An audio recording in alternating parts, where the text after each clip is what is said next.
Hi అండి, ఈరోజు అన్నంలోకైనా రోటీలోకైనా ఎంతో రుచిగా ఉండే పాలకూర పెసరపప్పుని ఎలా వండుకోవాలో ఈరోజు మనం చూద్దాము. ముందుగా పెసరపప్పుని బాగా కడిగేసి 10 నిమిషాల పాటు ఇలా నానబెట్టుకొని ఉంచుకోవాలి. తర్వాత స్టవ్ ఆన్ చేసి ప్యాన్ పెట్టుకోవాలి. ప్యాన్ వేడయ్యాక 3 చెంచాల నూనె వేసుకోవాలి. నూనె వేడయ్యాక 1/2 చెంచా జీలకర్ర, 1/2 చెంచా ఆవాలు, తర్వాత 6 కట్ చేసిన పచ్చిమిర్చి వేయాలి. ఇక్కడ మీకు స్పైసీ ఎక్కువ కావాలనుకుంటే ఇంకా 2-3 పచ్చిమిర్చిని కట్ చేసి వేసుకోండి. మిర్చి వేసాక 1/2 చెంచా ఉప్పు వేద్దాము. మిర్చి వేగేలోపు రోట్లో వెల్లుల్లిని వేసి కచ్చపచ్చాగా దంచుకుందాము. ఇక్కడ నేను 10 వెల్లుల్లిని తీసుకున్నాను. ఇలా ఎక్కువగా వెల్లుల్లి వేయడం వల్ల కర్రీ చాలా రుచిగా ఉంటుంది. ఇలా దంచుకున్న వెల్లుల్లిని ఆయిల్లో వేద్దాము. ఇప్పుడు ఒకసారి కలుపుకుందాము. తాలింపు వేగాక కరివేపాకు వేద్దాము. తర్వాత కొంచెం పసుపు వేద్దాము. కొంచెం పసుపుని తక్కువగానే వేసుకోండి. పాలకూరలో అన్ని కూరల కంటే చాలా తక్కువగా పట్టుతుంది. కొంచెం ధనియాల పొడి. ఇప్పుడు ఒకసారి కలుపుకుందాము. తర్వాత నానబెట్టుకున్న పప్పుని వేద్దాము.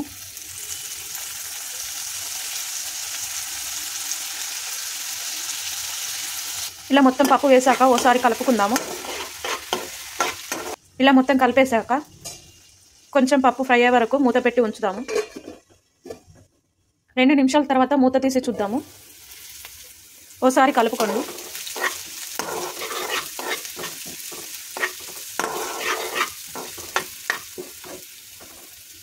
చూడండి, పప్పు బాగా ఫ్రై అయింది. తర్వాత బాగా కడిగి పెట్టుకున్న పాలకూరని వేద్దాము.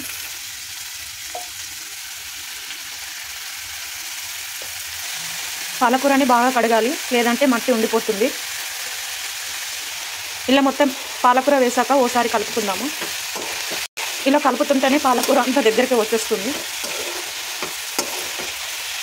పాలకూరలో చాలా వాటర్ క్వాంటిటీ ఎక్కువగా ఉంటుంది, సో దీనికి వాటర్ పోయాల్సిన అవసరం ఉండదు.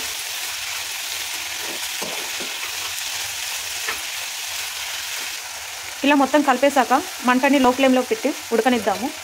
మూత పెట్టేసి ఉంచుదాము. 2 నిమిషాలు అయ్యాక మూత తీసి చూద్దాము.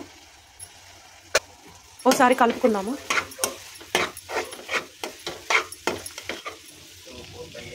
చూడండి, ఇక్కడ పాలకూర లేత రంగులో ఉంది. కొంచెం ముదురు రంగు అయ్యే వరకు ఉడకనిద్దాము. మళ్ళీ మూత పెట్టి ఉంచుదాము. 5 నిమిషాల తర్వాత మూత తీసి చూద్దాము. తర్వాత కొంచెం సాల్ట్ వేసుకుందాము. పాలకూర వండేటప్పుడు సాల్ట్ కొంచెం తక్కువ వేసుకోవాలి. సాల్ట్ వేసి కలిపాక మళ్ళీ ఓసారి మూత పెట్టి ఉంచుదాము. 2 నిమిషాల తర్వాత మూత తీసి చూద్దాము. ఓసారి కలుపుకోండి. ఇలా పప్పు వేసి వండడం వల్ల పిల్లలు చాలా ఇష్టంగా తింటారు. చూడండి, పాలకూర అంతా బాగా ఫ్రై అయిపోయింది. లాస్ట్లో కొత్తిమీర వేసుకొని కలుపుకుందాము. అంతే అండి. ఇక ఎంతో టేస్టీగా రుచిగా ఉండే పాలకూర పెసరపప్పుని ఎంత ఈజీగా వండేసామో చూడండి. దీనిని పెద్దవాళ్ళైనా చిన్నపిల్లలైనా చాలా ఇష్టంగా తింటారు. ఈ కర్రీని మనము అన్నంలో అయినా చపాతీలో అయినా తింటే చాలా రుచిగా ఉంటుంది. మీకు కనుక ఈ వీడియో నచ్చితే లైక్ చేయండి, షేర్ చేయండి. ఇక మూత పెట్టేసి స్టవ్ ఆఫ్ చేసుకుందాం.